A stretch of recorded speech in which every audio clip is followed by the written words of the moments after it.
Hello students, আমি Namita ma'am জ্ঞানজ্যোতি coaching সেন্টারের পক্ষ দিয়ে তোমাদের সকলকে জানাই স্বাগত। তো স্টুডেন্টস, আজকের ক্লাসে আমরা যে বিষয় নিয়ে আলোচনা করব তা হলো মাৎস্যনায় যুগ সম্পর্কে। তো আলোচনা শুরু করার পূর্বে তোমাদের বলে রাখি, তোমরা যারা ভিইউ অর্থাৎ বিদ্যাসাগর ইউনিভার্সিটির অন্তর্গত 4th সেমিস্টারে রয়েছে, তোমাদের যাদের মেজর হিস্ট্রি রয়েছে তাদের পেপার 5-এর একটি গুরুত্বপূর্ণ টপিক নিয়ে আজকের ক্লাসে আমরা আলোচনা করব। তো আলোচনা শুরু করার পূর্বে তোমাদের একটা ছোট্ট ইনফরমেশন দিয়ে রাখি যে তোমরা যারা এখনও আমাদের সাথে যুক্ত হওনি কিংবা হতে চাইছো, তোমরা স্ক্রিনে দুটো নাম্বার দেখতে পাচ্ছ। এই দুটো নাম্বার হলো আমাদের জ্ঞানজ্যোতি কোচিং সেন্টারের অফিসিয়াল হেল্পলাইন নাম্বার। তো তোমরা এই দুটো নাম্বারের মধ্যে যে কোনো একটিতে যোগাযোগ করে আমাদের সাথে যুক্ত হতে পারো।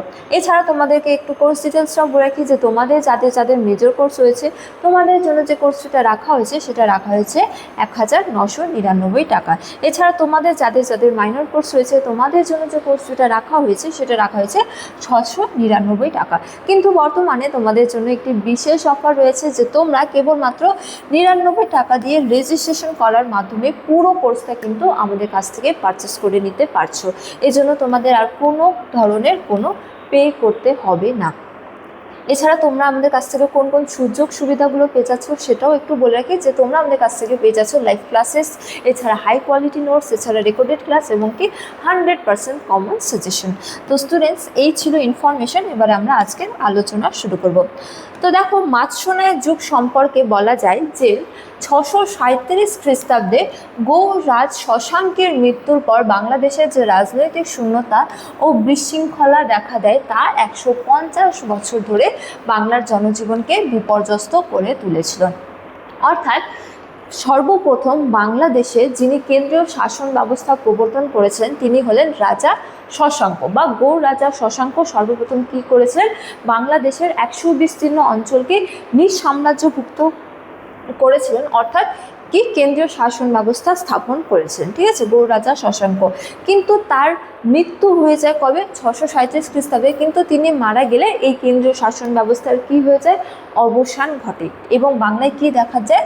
রাজনৈতিক শূন্যতা বা বিশৃঙ্খলা। ঠিক আছে, তো এই যে রাজনৈতিক বিশৃঙ্খলা তা বাংলায় 150 বছর ধরে বিরাজমান ছিল। ঠিক আছে, তো বলা হয়েছে যে 637 খ্রিস্টাব্দ থেকে, অর্থাৎ যে সময়কালে গৌর রাজা শশাঙ্কের মৃত্যু হয় সেই সময়কাল থেকে শুরু করে, অর্থাৎ 637 খ্রিস্টাব্দ থেকে শুরু করে 150 বছর অর্থাৎ 750 খ্রিস্টাব্দ পর্যন্ত বাংলার যে অবস্থা, রাজনৈতিক অবস্থা, তাকেই কি বলা হয়েছে? বাংলার ইতিহাসে যে নৈরাজ্য বা অরাজকতা বিরাজমান ছিল তাকেই ধর্মপালের খালিমপুর তাম্রশাসনে মাৎস্যনায় যুগ বলে অভিহিত করা হয়েছে। অর্থাৎ শশাঙ্কের মৃত্যুর পরবর্তী কাল থেকে একেবারে 750 খ্রিস্টাব্দ পর্যন্ত বাংলাদেশের যে রাজনৈতিক অবস্থা বা বিশৃঙ্খলা বা নৈরাজ্য তাকেই কি বলা হয়? মাৎস্যনায় যুগ বলা হয়। তো এই মাৎস্যনায় যুগের উল্লেখ আমরা কোথায় পেয়ে থাকি? এই নামের উল্লেখ মূলত ধর্মপালের খালিমপুর তাম্রশাসনে। তো তোমাদের একটু এই নামটা মনে রাখতে হবে যে ধর্মপালের খালিমপুর তাম্রশাসনে আমরা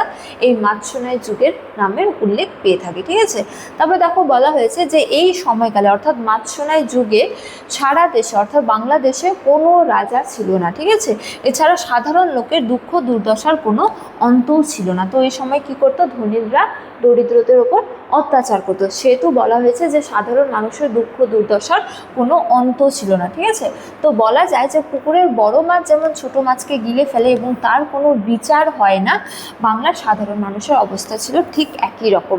বা বলা যায় যে পুকুরের বড় মাছরা কী করে? ছোট মাছদের খেয়ে বা গিলে ফেলে নিজেদের প্রাণ ধারণ করে। ঠিক আছে, এবং এই ঘটনার মাধ্যমে ছোট মাছের কিন্তু কোনো বিচারই হয় না। তো বাংলার সাধারণ মানুষের অবস্থা ছিল ঠিক সেই একই রকম, অর্থাৎ ছোট মাছ বড় মাছের মতো। ঠিক আছে, তো তারপরে দেখো বলা হয়েছে যে 750 খ্রিস্টাব্দে গোপাল নামক এক সামন্তকে রাজা নির্বাচিত করা হয় এবং এরপর মাৎস্যনায় যুগে কী হয়েছে? অবসান ঘটে এবং পাল বংশের প্রতিষ্ঠা ঘটে। তো এই যে রাজনৈতিক শূন্যতা বা বিশৃঙ্খলা বা মাৎস্যনায় যুগ, এর অবসান কী করে ঘটেছিল? মূলত সাধারণ মানুষেরা অর্থাৎ বাংলাদেশের সাধারণ মানুষেরা গোপাল নামক এক সামন্তকে রাজা হিসেবে নির্বাচিত করেন এবং তার উত্থানের মাধ্যমে, অর্থাৎ গোপাল নামক সামন্তের রাজা হিসেবে উত্থানের মাধ্যমে এই মাৎস্যনায় যুগের অবসান ঘটেছিল। যেমন একদিকে ঠিক তেমনি অন্যদিকে পাল বংশেরও সূচনা হয়েছিল। তো এটি ছিল আজকের আলোচনার বিষয় মাৎস্যনায় যুগ সম্পর্কে। তো আজকের আলোচনার ক্লাস এতটাই।